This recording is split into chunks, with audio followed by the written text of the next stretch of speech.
Hey guys, just wanted to give you a quick update on what I've been working on for the past week.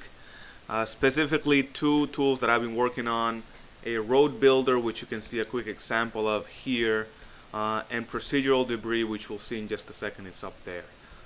So this is quite simple. I've been building a little proof of concept, which we'll see in a minute here, and I figured it's probably a good idea to build something that I can quickly use to build roads. This is super simple. It's spline-based, and I'll just show you what I mean here. So you just lay down the tracks, and you just kind of slowly duplicate the spline points. And what this will do is actually use a line trace, and will automatically add the support on every spline point. So you can see here, as I'm moving the spline point, the support is updated. Cool. You can see here. And here's the example. It took me a little bit longer. I'm not going to recreate the whole thing on the video, but as you move every spline point, you can see the support changing here.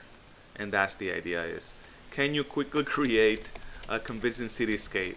And I could take this farther, right? I could make this have intersections and connecting sections and all that, but just for now, it's very simple.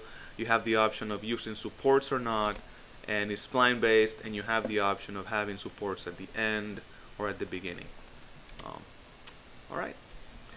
And the other one I wanted to show you was the procedural debris. So on the very first video I showed, there was an asteroid field, and that was actually laid out by hand. So I figured, why not make a procedural asteroid field tool? So this is using the instance static meshes, and you can just specify how many instances. You can specify how many, and it'll automatically spawn them inside this outer volume here, and it randomly spawns them in a location and gives them a random rotation and scale if you want. You can select the mesh, the material, and you can see that you have the bounds here. What's really cool here is the middle volume here, and I call this the Cull Volume. And the idea here is that you want to create a path for the player, right? So let's give you an example. Let's say I blow this up to like 600, right? Very, very dense. And if I were to hit play, it's not really clear what the path is for the player. But if you use a Cull Volume, and you can just click on the boolean here, it'll automatically remove all of the instances that are overlapping with the middle volume, effectively creating a path. And you can see here the difference. This took me a little while to figure out, and I actually had to upgrade to 4.15 because there was a bug in 4.14, which is the original version I was working on. So if you wanted to make this super obvious as to why this is a good idea, let's just make the area even smaller, super tight.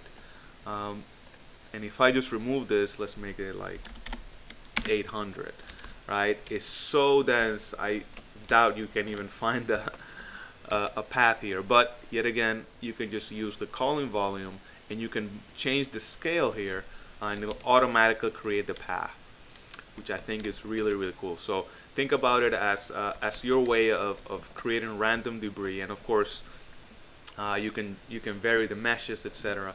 You also have the option of rotating the meshes during runtime, and you do have to be a bit careful. If you have thousands of meshes, this is going to definitely slow you down. But in this case, I'm just going to leave it selected and just hit play and see what happens, just to give you an idea. So you see that the meshes are very slowly rotating, and I am just going to the path.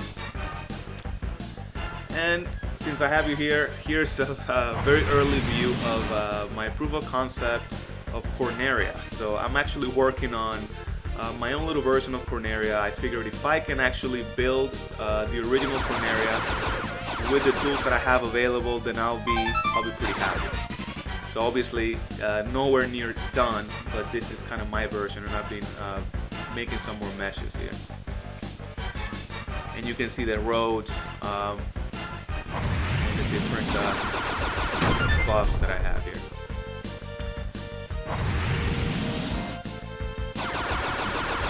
And that's pretty much it. Next up is continuing to build Corneria, and eventually I want to have 2 different paths, just like the original game, leading to 2 different bosses. So whenever this is done, I'll probably post another update video just to showcase what it feels like from the very beginning, from beginning to end. But just for now, this is kind of a free roaming version of what I have.